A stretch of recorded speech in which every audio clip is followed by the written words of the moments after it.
Mesdames et messieurs et mesdemoiselles, bonsoir, bonjour. La salutation dépend de vos positions précises où que vous soyez à travers les quatre coins du globe. La Russie promet plus de destruction en Ukraine après les attaques de drones massives dans la région russe de Kazan. Vladimir Poutine, en ces termes, il a dit clairement, quiconque s'attaque à la Russie doit s'apprêter effectivement aux représailles de la Russie. Peu importe la nature de l'attaque, peu importe la grandeur ou la petitesse du pays, quiconque s'attaque au territoire russe doit s'attendre aux représailles. Alors, ça c'est pas le chef d'état-major russe qui parle, ça c'est pas le ministre de la défense russe qui parle, c'est le président de la Fédération de Russie qui parle en ces termes. Mesdames et messieurs et mesdemoiselles, ça veut dire combien de fois Vladimir Poutine est énervé.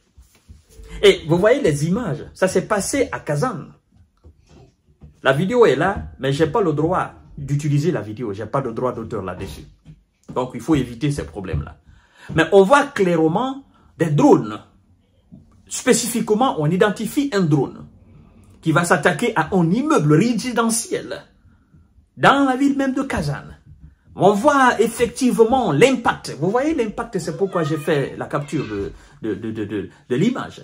Et donc, c'est pourquoi je vous dis que moi, je ne crois pas maintenant à une paix en Ukraine. Sincèrement, il faut que je vous dise la vérité. En fait, tout ça, c'est le vœu de M. Biden d'énerver plus Poutine et de mettre plus de bâtons dans les roues de M. Donald Trump qui veut forcément imposer la paix dans ce pays-là. S'il vous plaît, avant de poursuivre le visionnage de l'émission, n'oubliez pas de vous abonner à ma chaîne YouTube KanteJ Visionnaire, le vrai, activer la cloche de notification pour ne plus rater mes vidéos. Je vous invite également à vous abonner à ma page Facebook, le géopolitologue. S'il vous plaît, partagez la vidéo dans tous les groupes possibles. Après l'attaque de drones à Kazan, Vladimir Poutine promet encore plus de destruction en Ukraine. C'est ça. C'est la série de œil pour œil, dent pour dent qui continue. Ah oui, ben c'est ça. Ça, c'est pas des sites militaires, ce sont des sites civils. Heureusement, pour eux, ben, je ne dirais même pas heureusement, parce que quoi qu'on fasse maintenant, ben, la réponse va venir. Dans ces immeubles résidentiels, il n'y a pas eu de victimes. Parce que, voilà, je crois qu'il n'y avait personne là. Ça s'est passé ce dimanche, mesdames et messieurs. C'est ça, en fait. Donc, le président russe a promis ce dimanche 22 décembre 2024, encore plus de destruction à l'Ukraine après une attaque de drone, n'est-ce pas, de drone, la veille, que Moscou attribue effectivement à Kiev contre des immeubles de Kazan dans le centre de la Russie. Et, tenez-vous bien, c'est à 1000 km de la frontière ukrainienne. Donc, ça prouve à suffisance que, voilà, Monsieur Poutine, si vous étiez endormi, ben, réveillez-vous. Et si vous êtes réveillé, alors passez à la vitesse supérieure. Parce que jusque-là, nous autres, nous estimons que vous êtes en train de dorloter, Monsieur Zelensky. Hein? Vous êtes en train encore de le caresser. Effectivement, c'est ça. Ben, si vous voyez aujourd'hui qu'ils ont la capacité, qu'ils se permettent d'envoyer des projectiles ou des drones, voilà, des objets volants à 1000 km à l'intérieur de la Russie, c'est parce que vous avez donné l'opportunité. Et plus vous donnez l'opportunité, plus ils envoient, plus ça touche aussi effectivement des villes. Voilà, maintenant c'est à vous de prendre les précautions parce que vous êtes le chef de l'État. Vous êtes le président de la Fédération de Russie. Je crois d'ailleurs que si Poutine écoutait les conseils de Piotr Tolstoï, on ne serait pas là. Je dis bien je crois. Parce que lui, il ne passe pas par 4 chemins. Non, lui, il est droit dans ses bottes. Et ce qu'il dit, il assume. Je pense que si Piotr Tolstoï était à la place de Vladimir Poutine, il y a longtemps, la question ukrainienne serait réglée. Très longtemps. Sincèrement, je vous dis la vérité. C'est pourquoi souvent, il y a des gens qui se fâchent contre Vladimir Poutine pour dire, mais c'est bien fait pour lui. Il y a des gens qui le disent carrément, c'est bien fait pour lui. Parce qu'ils pensent que nous sommes dans un jeu. C'est la guerre. Mais je pense que ça commence à le taper sur les nerfs. S'il est trop doux, il est trop calme, ça commence à le taper sur les nerfs. Et je crois qu'il va commencer à se réveiller. Certainement, hein? C'est pas moi, ce sont les admirateurs de Poutine qui le disent souvent. Alors, il dit, je cite, « Quiconque tente de détruire quelque chose dans notre pays, quelle qu'en soit l'ampleur, devra faire face à des destructions encore bien plus importantes dans son propre pays. et regrettera ce qu'il a essayé de faire dans notre pays, a-t-il déclaré en commentant cette attaque à Kazan, à environ 1000 km de la frontière ukrainienne samedi. Celle-ci a visé des immeubles résidentiels sans faire de victimes selon les autorités. Effectivement, on nous dit que nous constatons, on nous dit qu'il n'y a pas de victimes. Nous constatons aussi d'impressionnantes images qui ont circulé effectivement sur les réseaux sociaux russes, montrant des drones percutants dans une boule de feu de hauts immeubles en verre.